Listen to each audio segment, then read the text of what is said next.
വിരലിലെണ്ണാവുന്ന സിനിമകളിൽ മാത്രം മുഖം കാണിച്ചൊരു നടനെ തന്റെ പുതിയ സിനിമയിലേക്ക് പരിഗണിക്കുമ്പോൾ ആ ചിത്രത്തിന്റെ സംവിധായകൻ നടനോട് ഒരു നിർദ്ദേശം വെക്കുകയാണ്. നിങ്ങളുടെ പേര് ഒരു സിനിമാക്കാരന് പറ്റിയ പേരല്ല, നിങ്ങൾക്ക് ഞാനൊരു പുതിയ പേര് തരാം, സജിൻ. എന്താ, പേര് ഓക്കെ അല്ലേ? ഒരവസരത്തിന് വേണ്ടി ഓടി നടന്ന ആ നടന് എന്ത് പേരും ഓക്കെ ആയിരുന്നു. പിറ്റേന്ന് മുതൽ ഷൂട്ടിംഗ് സെറ്റിലെത്തി ജോലി തുടങ്ങുകയും ചെയ്തു. ആ ചിത്രത്തിൽ ജയിലിൽ നിന്നും മതിൽ ചാടി രക്ഷപ്പെടുന്ന ഒരു സീൻ ഷൂട്ട് ചെയ്യാൻ പോവുകയാണ്. വലിയ പൊക്കമുള്ള മതിലായതുകൊണ്ട് തന്നെ സുരക്ഷയ്ക്ക് വേണ്ടി ബെഡ് താഴെ വേണ്ടിയിരുന്നു. എന്നാൽ ആ സമയത്ത് ഒരു ബെഡ് മാത്രമാണ് അവിടെ ഉണ്ടായിരുന്നത്. സജിനോടൊപ്പം ചാടുന്ന ആ നടൻ ആ സിനിമയിലെ നായകനാണ്. അതുകൊണ്ട് തന്നെ അദ്ദേഹത്തിന് നല്ല കട്ടിയുള്ള ഫോം ബെഡ് താഴെ വിരിച്ചു. തന്റെ ആശങ്ക അറിയിച്ച സജിനോട് സംവിധായകൻ പറഞ്ഞു, സജിൻ, ബെഡില്ലാതെ ചാടേണ്ടി വരും. ഇപ്പോഴത്തെ അവസ്ഥ അതാണ്.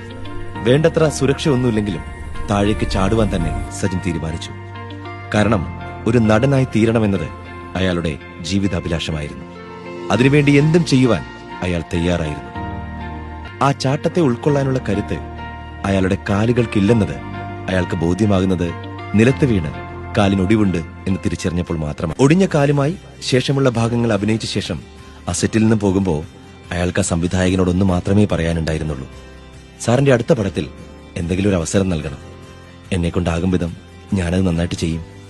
അന്ന് പേരും പെരുമയും ഇല്ലാത്തതുകൊണ്ട് ഷൂട്ടിങ്ങിനിടെ വേണ്ടത്ര സുരക്ഷ നൽകാത്തതിനാൽ കാലിന് പരിക്കേൽക്കേണ്ടി വന്ന, ശബ്ദം പോരെന്ന് പറഞ്ഞ് ഡബ്ബിംഗ് സ്റ്റുഡിയോയിൽ നിന്നും ഇറക്കിവിട്ട, തന്റെ പേര് വരെ മാറ്റേണ്ടി വന്ന അതേ മനുഷ്യൻ പിന്നീട് അതേ സംവിധായകന്റെ സിനിമകളിൽ നായകനായി അഭിനയിച്ച് അദ്ദേഹത്തിന് നിരവധി സൂപ്പർ ഹിറ്റുകൾ നൽകുന്ന കാഴ്ച നമ്മൾ കണ്ടു.